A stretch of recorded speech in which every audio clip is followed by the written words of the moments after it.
will be asked a few questions that address the issue of gender-based violence to generate discussion. This panel will be moderated by my social work colleague, Mara Toombs. Please go ahead, Mara. Hi, everyone. Thanks, Anne. So I am going to be asking some questions. My name is Mara Toombs, as I was introduced, and I'm going to be posing questions to the panel to generate some discussion. I'm also going to be taking questions that have been posted in the Slido app. So if you have been posting there, that's great. If you have more questions that come up, you can actually, I'll get Margaret to maybe type into the chat here how to get into the Slido app if you haven't gone there yet. Oh, here it is. Yeah. So go to slido.com and it'll ask you for a code and you enter 565091.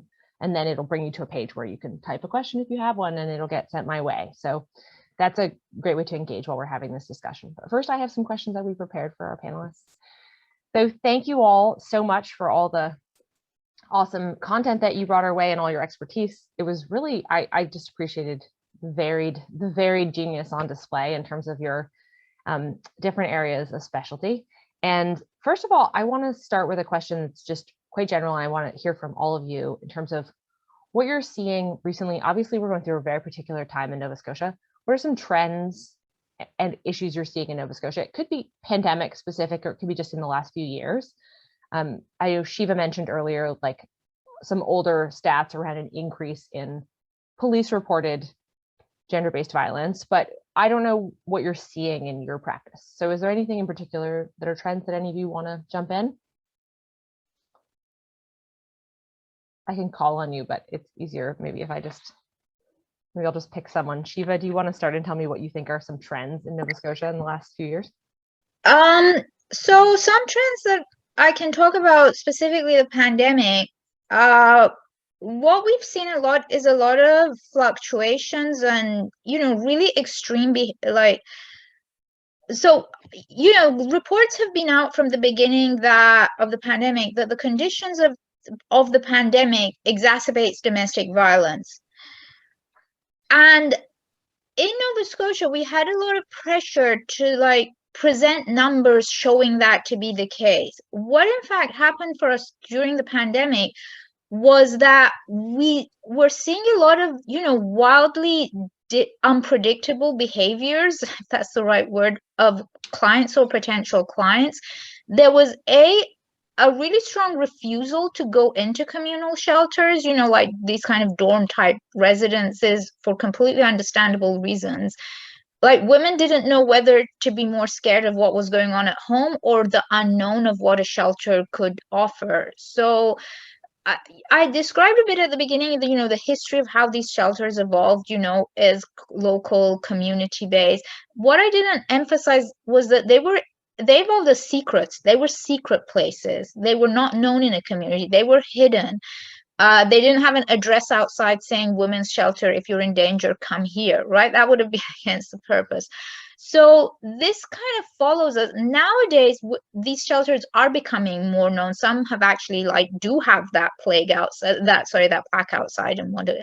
But the fact remains that if you're on the outside, you don't know where a shelter is. You don't know what's going on inside. You don't know how it's organized. You don't know how it's managed. We've had incidences where the RCMP would bring a woman to a shelter and she would literally refuse to go in because she was scared. And, the public messaging was stay at home, stay at home, stay at home. And it actually took a long bit of advocacy and effort from our part to get, our public leaders to acknowledge that home is not always safe. And if you are in danger at home, please reach out for help. Do not stay at home. So that was a strong piece of advocacy that we and our sister organizations across the country had to do, even trying to reach out to the Prime Minister in his daily briefings, to include that message that, yes, stay at home, but not if it's not safe, So that was a really tricky dance. Anyway, so we have had our shelters empty and then suddenly full. The morning to afternoon picture might look different, really. Overall, our numbers have roughly remained the same as they were in previous years. We have a turnover of an average of 2,000 clients a year across our organizations, across all different services. And I would estimate that kind of remained the same, but the patterns of the service accessing behavior really were quite dramatic, you know, in terms of like there would be high volume and then low and high, kind of like this, rather than kind of jogging along like that, if that makes sense. Sorry. Yeah, it does make sense. And I think I've seen this in a couple different areas in my practice, that it's like, stay home unless that's more dangerous to you than the alternative. And I think that there's been a lot of areas where that's been hard, because it's hard to be subtle in public health conversations, but it is actually needs some subtlety. Absolutely. And it makes sense that people will be scared. And I've also talked to people working in shelters, like people working at Bryony House, and they've had really high levels of safety in those environments, and they've been doing a great job of finding ways to keep everyone safe while being together. And so I think that information needs to be available to people, that they aren't having big outbreaks in shelters. So I'll jump in. Brianna, why don't you tell me what you think are some trends you're seeing? Yeah, sure. So at our immigrant center, our mobile crisis workers and other frontline staff did notice an increase in domestic violence and intimate partner violence, especially since COVID-19. There was an increase, at least in people reaching out to our center. And one of the things that we noticed is that a trend across the clients that we're working with was there was a lack of awareness around kind of what counted as violence, what are the laws, the systems, even just navigating the different court systems, especially if there was family court and criminal court, police procedures, and just needing a lot of support with that, especially early on in settlement. And so that was something that we noticed a lot of, is just like people not being aware around like what would involve police, and if you called the police on your partner, like what would happen next. So I think that was kind of just a lack of awareness and understanding of these. So there's a lot of support that has to be given. And we also noticed that at least with our clients, a lot of the majority of women who were disclosing experiencing some form of family violence did wish to kind of reconcile and wanted to remain with their spouses. And so finding challenging kind of the processes around that. So that was a trend that we noticed. And also we did notice the COVID's impact of like isolation and the loss of jobs and an inability to find jobs and navigate CERB and all these different things, and like what was available to people was really confusing, especially because the information being presented was very quickly. The rules were changing constantly. It often wasn't translated. So I know our center tried to translate often quickly, but it was hard to keep up. So this added a lot of stress to the families. And I know a lot of them, both when we're talking to the men and women in separate groups, the stress of like financial and like the mental health of their kids and the concern about COVID, not only them, but of their families back home, really added to kind of like stressful family dynamics. Other trends I noticed in Nova Scotia, though, I do see more collaboration between organizations and like a willingness to kind of collaborate and connect, which I think is a beautiful trend that we're seeing more of. So we're noticing more people calling us to work together, or we're reaching out to other organizations. And so I really appreciate that collaboration and kind of like willingness to connect across services. Whereas before I saw a little bit more like siloed work. I mean, we still have work to do, but it is a trend I noticed, particularly during COVID, people reaching out more. Yeah, I think there is some feeling in Nova Scotia that we are in this together, and it's affecting people in all different elements of their work and their personal lives. The thing you were just saying, Brianna, about the experience of settlers not knowing what the rules are as they move from one place to another, I think that is really relevant in our military community, because people are often not where they come from, and in terms of just the part of Canada where their family is, where their supports might be. And so if something were to come up in their family when they are away, it can have complex jurisdictional issues. Like it could have issues around custody, that you're somewhere else when an event occurs. So I see that that's really complicated in our community too, people not wanting to act before they know how the rules are going to affect them. Todd, do you have any thoughts about trends and issues? I appreciate the two responses from Brianna and Shiva.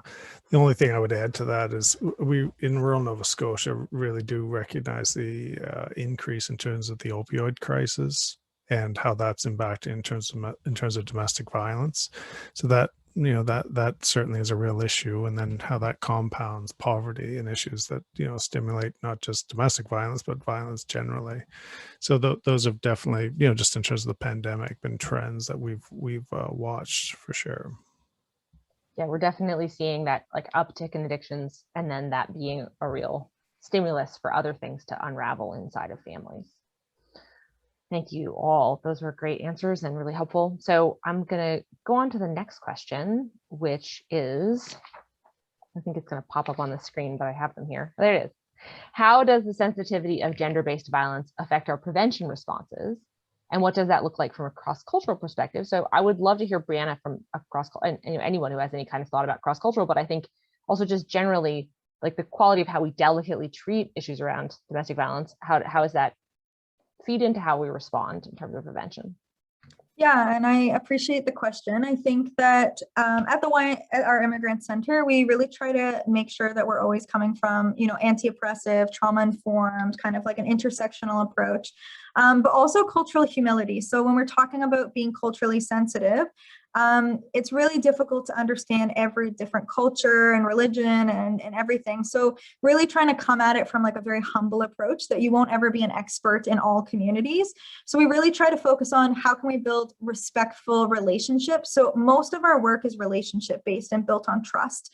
So when we're working with our clients, we're building those relationships so that when a situation comes up that they need to reach out or we're having those conversations, it's not the first time we're meeting.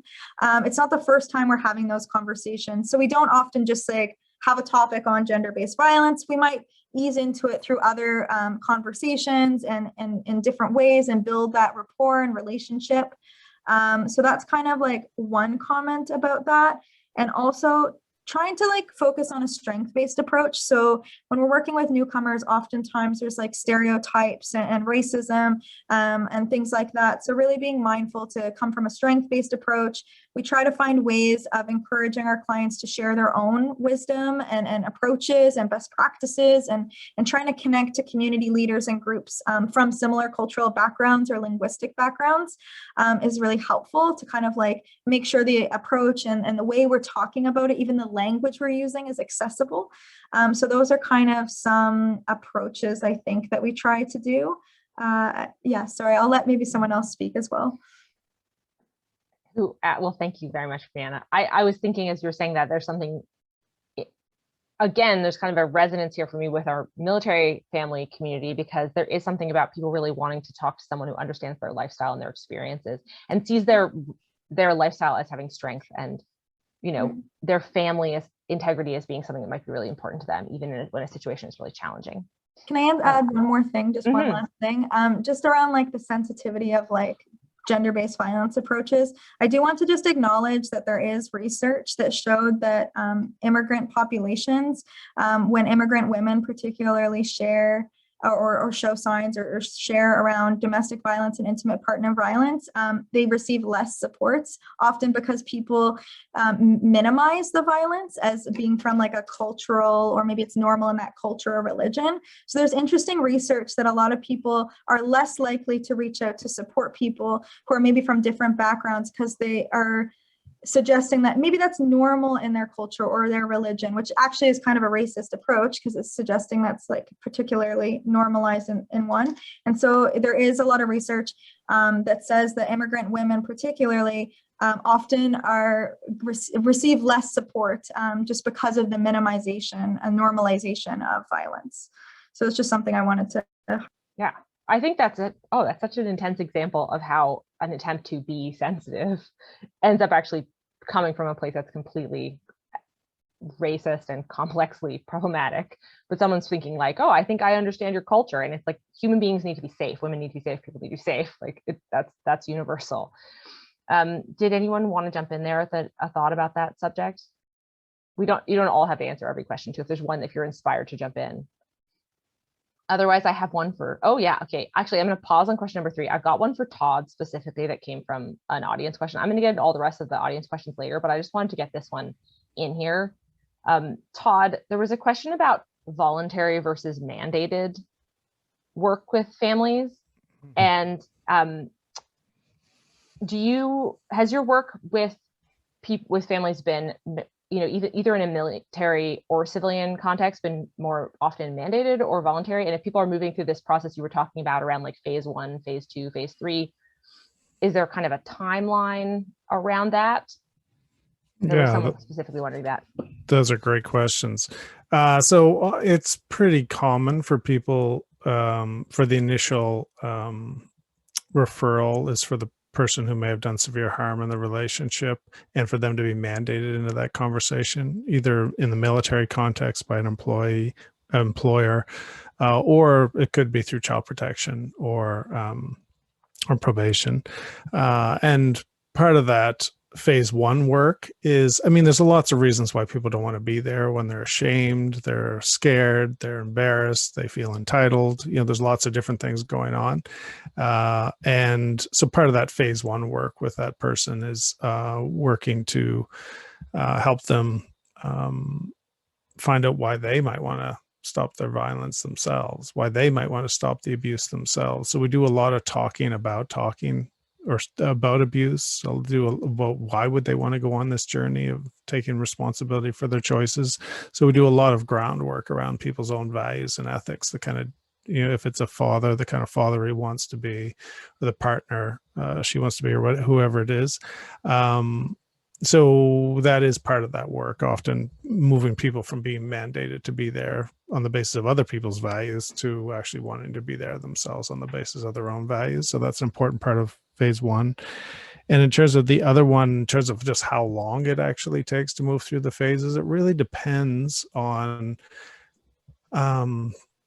what the person knows about repairing harm in relationships. So I used to think really that all the people who came were the same, basically. If the configuration was kind of a gender configuration where, it was a woman and a man, and the man was primarily abusive, I always thought that he just wanted power and control in the relationship. He was kind of all the same. And then she just wanted to leave.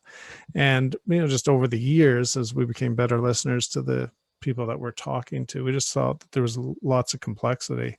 And when we thought that, when we're in the process of thinking that they were all the same, it kind of led us to think that they all needed to, so if the goal is to get from A to Z, that they all needed to come in for a 20-week group and then do this and do that.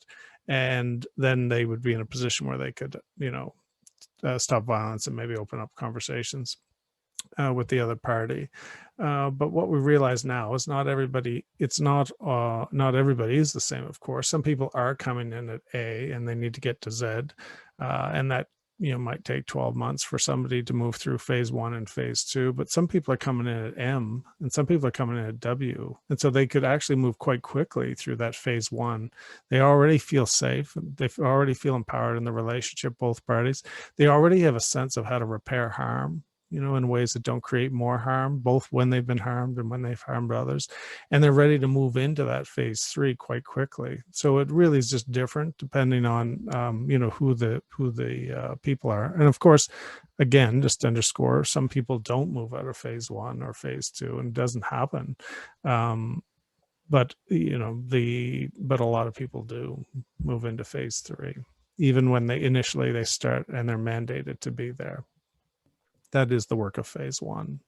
And do you ever see people kind of cycle around where they go through the process and the relationship feels safe, and then there's a period of backsliding where they have to kind of go through steps again? Yeah, I think that's important so the issues of safety where backsliding would be, addressed, we would be monitoring that. The two counselors who would be involved with the two different parties would be in contact with each other all the time in terms of monitoring issues of safety. And because we might move into for example, a couple conversation for one session, it wouldn't mean that we would cut off necessarily individual conversations. That could all be happening at the same time. So safety is being monitored throughout. But really, before we would move parties into phase three, we've already got the groundwork laid. Like safety, we're not taking our chances. The safety is already in place. We're really there. Everybody knows why we're there. All the groundwork has been laid about what this is all about in terms of repairing harm. And that would only get set up, if everybody involved thought it was a good idea and actually going to lead to repairing harm. That communication, again, might not be in person, maybe, just communicating between the counselors, what's going to be helpful to repair harm. Thank you, Todd. That was really helpful. So I'm going to go back to my core questions. Shiva, yeah, did you have any thoughts about that subject? Yeah, I mean, just to build on with regards to the third questions and 3A.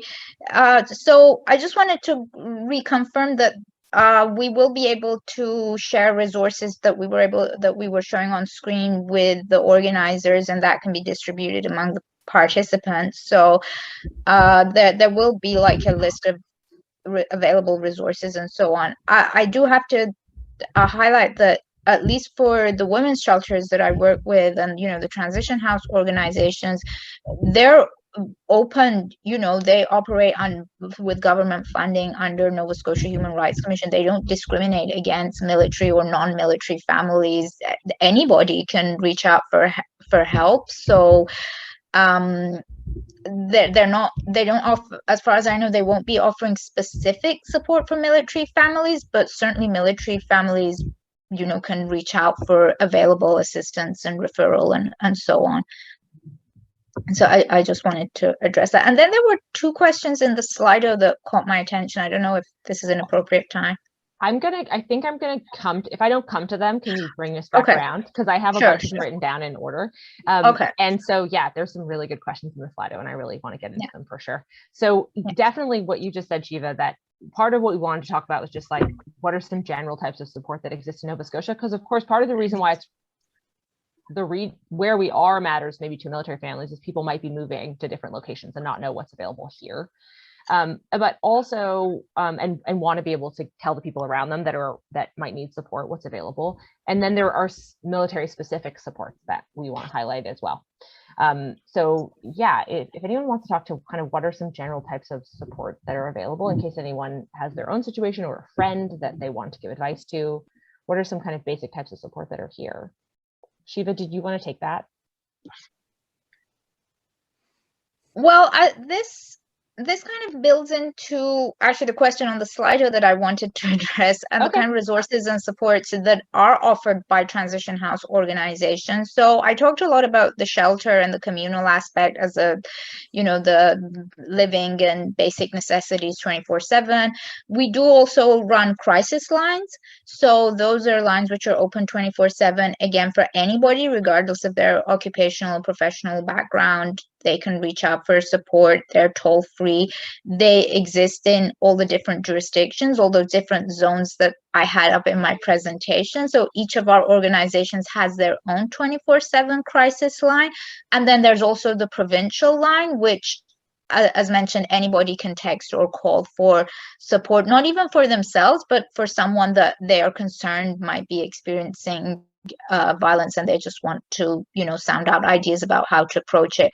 So there's crisis lines, there's counseling available, there's with regard to the question on the Slido, there's court accompaniment. So for their clients who have to go through, say, family violence court, or the staff at the transition house organizations are experienced and will provide that accompaniment and do that piece of advocacy work. And they also provide accompaniment to healthcare centers, sexual assault centers, all that stuff they might provide. Depending on staff capacity and availability, they could provide childcare back in the shelter while mom goes to do, because another thing with domestic violence fallout is just incredibly time consuming, right? It's the bureaucratic complications, bureaucratic fallout. It's just insane. It shouldn't be like that. That's a story for a different day. But transition house staff, whether people need to fill in affidavits, even if it's just to provide a quiet, safe space to do that, or actually be more proactive in terms of helping women do that, they do offer those kinds of supports. So yeah, just in terms of supports and services. I should mention, and this also leads into one of the other issues with regards to trends and things, housing, the lack of housing. Most of our organizations have housing support staff, not all of them, but some of them do, funding. And they will assist, with trying to, because living in a shelter is obviously not ideal. The mandate is 6 weeks, but in reality, in rural areas, women end up in shelters for 6 months, actually, which is not okay, and it's not the way it's supposed to be. So housing is a huge issue in rural Nova Scotia. Thanks so much for Todd for reminding me. Addictions, absolutely a huge, huge issue. Healthcare has been underfunded in Nova Scotia. Everybody knows that. Healthcare has been cut and cut and cut back. People are really struggling with, basic supports and stuff. So going to leave it at that. But yeah, those are basically the kind of services that are offered. That's really helpful. Thank you. That kind of across the spectrum overview, because I think people don't know. It's like you said, it's complex and it's time consuming when people are dealing with this fallout, and there are a lot of just all of a sudden you're supposed to be an expert in how to fill out forms and navigate the system, and there are people who really do this and will help you. And here at the MFRC, that's one of the things we can provide, and I will in a minute go through a slide of some of the things we can provide at the MFRC. But first, I was just going to check in with our other panelists. Todd, did you have anything in terms of military specific resources or anything else you wanted to highlight? Yeah, for sure. In terms of, there's across the province in Nova Scotia, community services funds programs for men. We also have a new project which we're quite excited about in terms of the country, really, a 211 line that's now 24 hours where men can phone for supports. So it's not specific to domestic violence, but it could be housing, employment, education opportunities. It could be mental health related or domestic violence related. So those are some exciting opportunities specific to the military, of course, the MFRC, which you'll speak to. And there's also counseling through the health center that is at Stadacona. That's where I would work. So I'm a family violence advisory team lead. And so if people are looking for information about the CF's response to family violence, that they could contact me through the hospital. And really just to say, in terms of the services that the military offers, so I really have a vantage point of working in both the community and the military. The military does put a lot of resources into this issue. As a social worker who works in this field, the level of resources that I can, gather around a family quite quickly is significant, and I know that that doesn't make the papers, but it really is worth noticing in terms of, that the military does put a lot of resources into this specific issue. And, and as a social worker, I feel supported in addressing this issue for sure. Todd, I want to just jump in with a question from an audience member that was relevant to that exact subject around the asking for help on base. One of the participants said that their understanding is that military members can't access mental health supports as an abuser without it being reported to chain of command, and that might be a disincentive to actually getting help. Can you speak to that? Yeah, that is not true. If they came directly to speak to myself or a counselor, it would be confidential, just as, assuming that children are being harmed. But if somebody's coming in to, address, how their behavior or choices have been harmful towards their partners, that would be dealt with, in a confidential matter. And we'd be, attending to issues of safety and so forth in collaboration with the person. So that's in a counseling context. If the chain of command becomes aware that there's harm being done at home, then the chain of command, wherever somebody is, a supervisor, that there is a duty to report up the chain of command, so that's a different process in terms of administrative process. And then a person would likely be referred to me by the chain of command. So that's a different process. But if somebody initiated those conversations themselves, there wouldn't be any duty to report for a padre or a social worker to have to tell the chain of command. It would just be confidential, again, assuming children are being harmed in the situation. Thanks, Todd. Yeah, that is something I find we often at the MFRC really want to emphasize with people too. If they come to talk to our mental health and wellbeing team, we don't report to chain of command. It is confidential. We're social workers. It's contained. And even if we were concerned about harm, we would be contacting the authorities, not their boss. But I think in this military world, it can feel like that is that there isn't that kind of protection. So, Brianna, did you have anything you want to add in terms of supports and services that are available? I think a lot of the ones that were mentioned, but I mean, like, there's like other obvious ones, obviously, like any community program here, like Avalon or the different, you know, there's a lot, but I hope that we'll just be able to send out a list of all of them, because I think that's better than just listing them off. But if someone knows of a newcomer, I know iSense does have supports for people experiencing any type of gender-based violence. Our immigrant center has mobile crisis workers. Also, I know that the Immigrant and Migrant Women's Association of Halifax is starting to do that work as well. So there's also specific services as well. Great. Margaret, can you pull up the slide about the MFRC, and I'll just talk quickly about what our services are here. Is that doable? I think if it doesn't appear, then maybe I'll wait. Let's see if it's possible to magically summon Sure, a we're going to slide. have that at the end after the questions. Okay, good. Then I'll just go through the questions. So I will come back to what the MFRC can offer, but that's also one of the things that's available, obviously, because that's what we're there for, to help military families and whatever's coming up. So the next question, number 4, is, are you hopeful about any recent changes or improvements to the way that supports are delivered for people dealing with gender-based violence in Halifax, in Canada, and Nova Scotia? Are there ways that our community are doing well, or ways you really hope to see things improve? Is there anything kind of cutting edge that's coming in or that has changed that feels good? Shiva?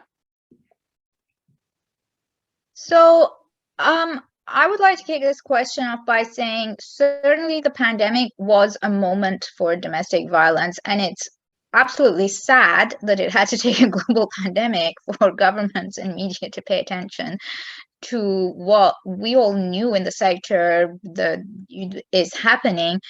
But in terms of the government funding, private funding, donations, media attention, I mean, I've been in this sector for 2 years. I've heard from women activists who've devoted their career, like since the 70s, to this sector. They've said nothing like it. So it's definitely brought an influx, which is much needed, because operating transition houses in conditions of pandemic, where, you know, with the cleaning protocols, with the self-distancing, with the social distancing, with the isolation, needing to put women in, you know, self-contained units so they could isolate if they'd been out of the province, or because the work became very expensive very soon, very quickly. Like operating shelters in accordance to public health protocols was, you know, a whole different ball game. Really quick learning experience. We were slammed, not me. I mean, I was sitting in my bedroom in Halifax, but the women who were keeping the shelters open throughout the pandemic. So definitely, I mean, what we are really, you know, trying to shift the narrative on domestic violence, and trying to make sure that it's not just a moment, that it's sustainable, that we hope that, you know, this realization has been made that domestic violence isn't a private, individual, pathologized issue. It is a social, public healthcare issue. It needs to be treated as such. It needs sustainable funding. We shouldn't have to have a global pandemic to be able to talk about domestic violence openly, you know, and be able to receive funding and so on. So, I mean, that's a hopeful moment. Is it sustainable? I think it's partly up to us, all of us advocates, to keep this conversation and keep this momentum going, basically. That's kind of my take on it.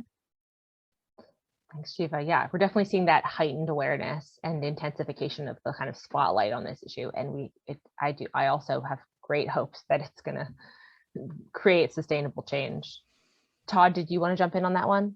Yeah, well, I mean, I'm in terms of, you know, this thinking of a 3-phase model where we can move from safety to processes of learning how to repair harm, and then in a phase 3 supporting people in actually repairing the harm that they've done, and also supporting them with how to respond when they've been harmed. that kind of phase 3 work really wasn't on the radar when we started. We really were pessimistic about somebody actually stopping their habitual severe abuse or even their moderate abuse. And so just I've become much more hopeful, not only about stopping the abuse, but actually thinking about repairing harm. Really, we didn't have any kind of vision for that in the beginning. It was really, again, we were cynical that the abuse was going to even stop. And of course, in some situations it doesn't. And again, there's some situations that aren't changing and that remain, serious and that we need to be on guard for and be monitoring. And what my hopefulness is informed by is how many people I've actually seen stop the harm and actually repair and want to hear what the effects are of what they've done so they can do something about it. So I find that hopeful, and I find the restorative frame lets us talk about that in terms of what's possible after violence, that it's not just the end and that's it. So I'm hopeful about those developments. Yeah. I think that when I first started working I worked for a time in a second stage housing situation. And the first thing I heard was sort of like, we've been stuck for a long time in hiding women and shutting off men and not having any plan to relate to them other than maybe that they go to jail and that doesn't, nobody in that dynamic was well served. And it really is, it feels a lot like, really, for people who are survivors of violence, it feels a lot better if something shifts and changes other than they're just away from the person that was dangerous. I think people really want more, and it is bringing a lot of optimism when things shift in that way. Brianna, did you want to jump in on this question? Or yeah, I mean, like, I think I kind of said it, but just like, yeah, just noticing a lot more sensitivity of like different approaches to working with different populations, even like, it's kind of a balance. Like, as I was saying, I'm seeing it increase, but it's still like on the other side, like there still needs to be much more around like how to navigate particular populations, people without, without permanent status, people with LGBTQ community, people with disability. Like, there's still conversations that are starting to happen and the supports are getting there. But again, like at the same time, more needs to happen. Something I do see though a lot of is more people reaching out to learn. So I know, like as Shiva was saying, there's much more funding going into the actual supports, but also around like raising awareness about these topics and things. So I do hope, as she was saying, that this is something that continues, because as we know, gender-based violence isn't going to go away after this pandemic, unfortunately. And so I hope that, as she was saying, raising awareness or on the kind of like a spotlight on this, I hope that it is continued. So yeah, that's something that I just also, just wanted to echo what she was saying. There are so many questions from the audience here, and I wish we could get to all of them. And if there are ones that we don't get to, we will definitely endeavor to have, sort of send responses directly back to people about what some of the answers were. But one that came up is Todd used the term unhealthy masculinity. And there was a question, is there an understood concept of unhealthy femininity that hinders empowering women to escape violence? Does anyone have a? For sure. I mean, yeah. I think both of the, yes, for sure. That I kind of think of it now in terms of when I'm talking about unhelpful masculinity as really trauma influenced masculinity. The idea that you need to be tough and strong and not share your feelings and all that kind of stuff, and how that experience of trauma is often propped up almost as normal masculinity, again, that they're interfacing. But it's also true with women too. I mean, part of experiences of trauma is it leaves women feeling powerless, passive, helpless victims, without, any agency. I mean, that's the effects of trauma. But also, if you look at femininity in terms of reinforcing ideas of powerlessness and victim only, and needing to be rescued and not having agency or power themselves. So certainly, the trauma influences people's ideas about gender, really in unhelpful ways. And then, of course, there can be helpful, gender ideas too. But, trauma does influence and create unhelpful ideas about gender, for sure, that then end up influencing people's choices in relationship, both when they're harmed and when they harm others. Thanks. feel like at this point we need to wrap this up, and we're gonna go to our kind of last stuff about the MFRC and closing remarks. Does anyone have anything that they wanted to say before we wrap up? We are going to make sure resources go out to people, and so when we send an after event email, attached will be a list of resources that are available and ways to contact the organizations that you're from. Can I Brianna? add one last comment just to the question? Because I know I also was talking a little bit about masculinity. I think something I had never really thought about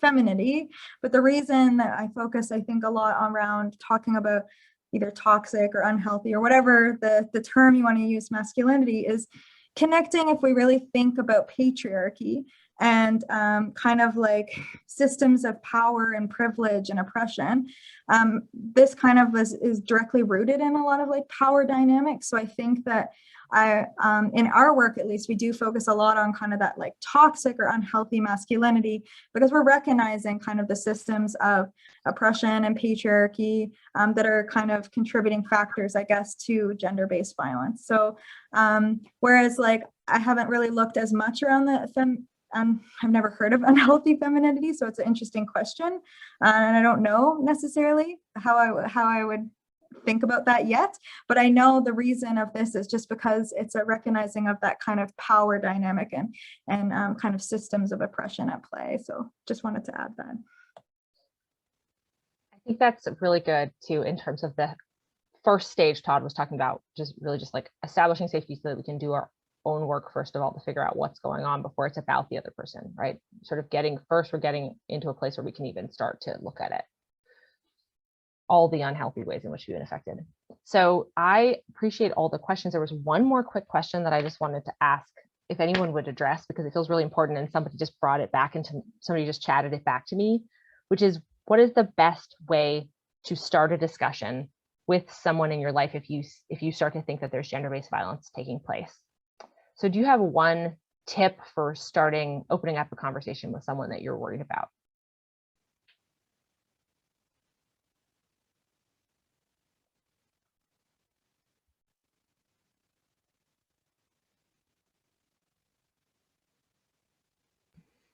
Well, in terms of, I mean, there's two parties, of course, in terms of the person who's, may have done most of the harm and the person who's been harmed. I mean, I think part of it is not making assumptions, about how the person feels about it. That often, just being open to the possibilities of embarrassment and shame, really from both parties, so, and just how delicate and vulnerable that is in terms of those conversations. So whether they've, done the harm or been harmed, there is a lot of minimizing that goes on by both parties, the seriousness of it or denying of it. And again, I think that's often associated with shame and experiences of trauma. So there, so I don't know if I think, so just being responsive to the individual and trying to be a listener to them, and rather than making assumptions about them. Thank you, Todd. That was, I heard the question, and I didn't even notice in the question that the idea was the only person you would be talking to would be someone who's being victimized and trying to survive. And ultimately, of course, you could be noticing it in someone who could be perpetrating violence too. And in either case, you don't know what emotional stuff you're going to be opening up when you chat with them about it. Did anyone else want to address that question? Otherwise, I'm going to get on to the next thing.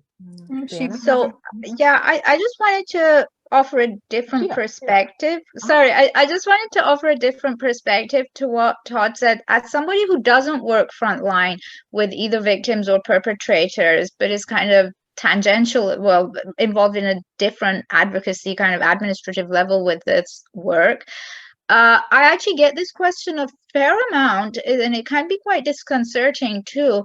And my go-to de facto response has evolved, recognizing, the complexity of the work, the fact that there's a whole gamut of emotions that I don't know, you don't know what it could be, recognizing that it can actually be a dangerous area to wade in. The domestic violence is actually known amongst police for being one of the most dangerous areas for police to show up. So I always, when I'm asked questions about what I refer to them to the resources. That's kind of become my Bible. I know that number off by heart, and I'm like, and I try and encourage people to reach out because it is complicated, it is delicate.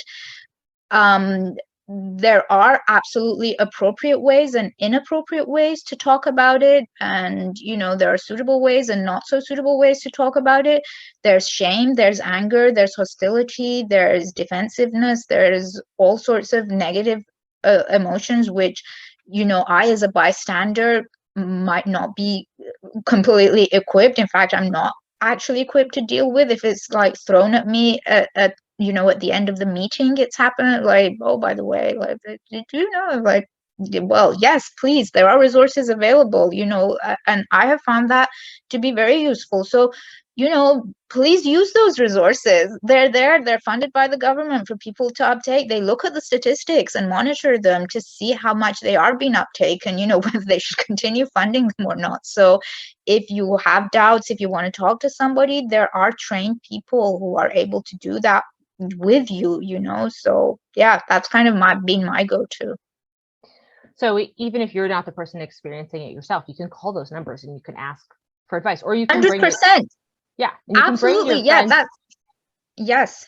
Yeah, if you think your neighbor, is, or somebody, your work colleague, the domestic violence in the workplace has been huge recently.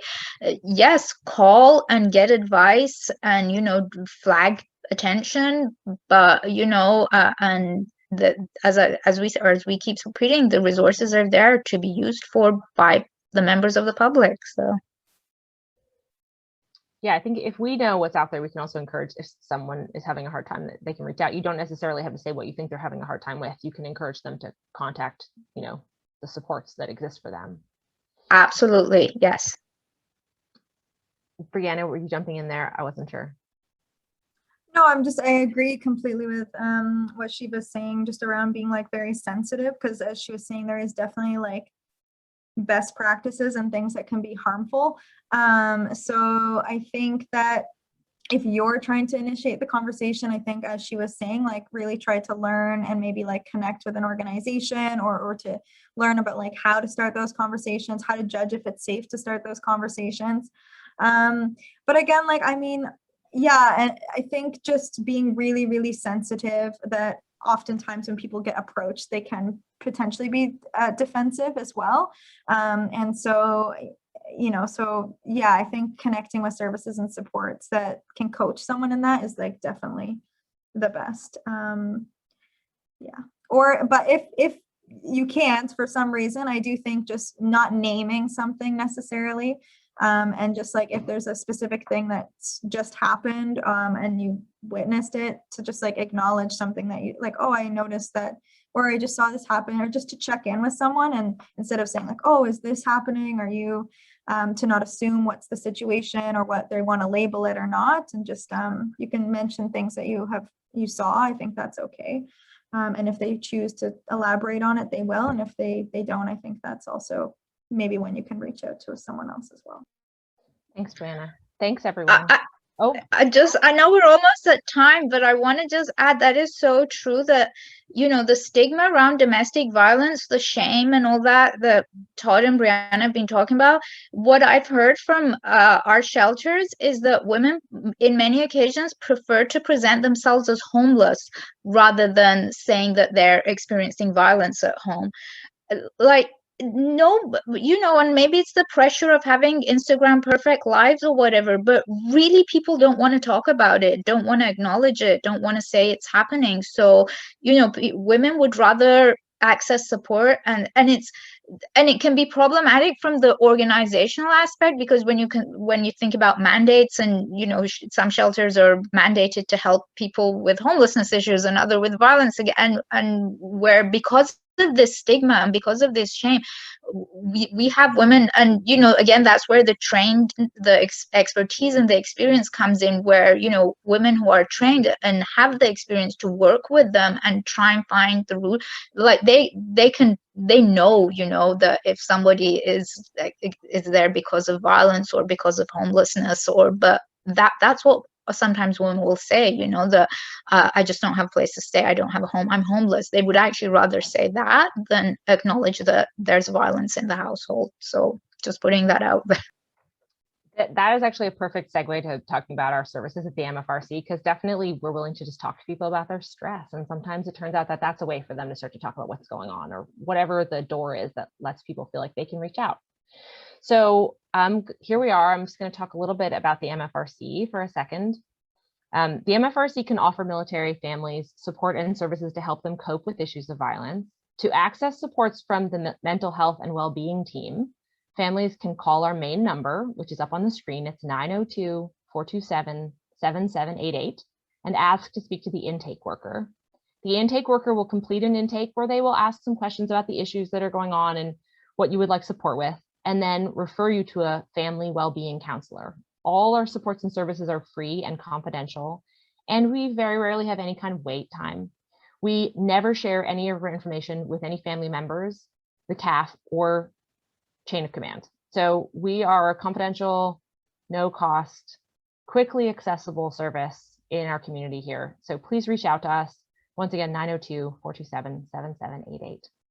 And I really appreciate, oh yeah, and here's some resources. These are some real top of mind resources. For example, obviously 911, just don't hesitate to call if there's a crisis. And we will send out more resources when we send out a follow-up email, and really thank our presenters. So I'm just going to pass now on to, I believe it's Catherine or Anne. Anne's going to take it from here. So thanks for talking to me, folks. All right. Anne, did you want me to just quickly mention the resource slide? Yes, please. We would like to share with you a few important resources if you are concerned about someone experiencing domestic or intimate partner violence, just to build on some of the resources we've been alluding to all evening. You can call 911 in a crisis. You can call or text the Transition House Association of Nova Scotia crisis line at 1-855-225-0220. As a military family, you all always have access to the MFRC supports and services by calling our admin line at 902-427-7788. Please ask to speak with an intake worker. The Hold Me Tight program is an online self-paced interactive program for couples looking to improve their relationship. You can ask for more information about this program by calling the MFRC. These are just a few of the important resources that we want to share with all of you.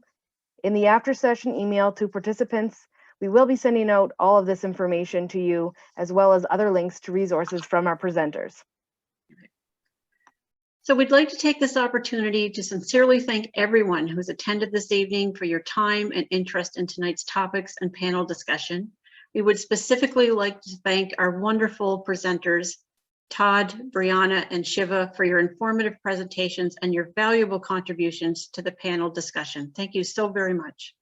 Your insights on gender-based violence have helped us all become more knowledgeable and aware of this issue impacting both men and women, and the critical role of prevention work that must continue to support those in our community experiencing gender-based violence. So thank you all very, very much. It was wonderful. All of the information presented here tonight will be sent out to all of the participants in an after-session email. We also recorded tonight's program, and it will be available shortly on the Halifax and Region MFRC website. So many thanks to all of you. We really appreciate your contributions tonight, for sharing your questions and your thoughts and comments with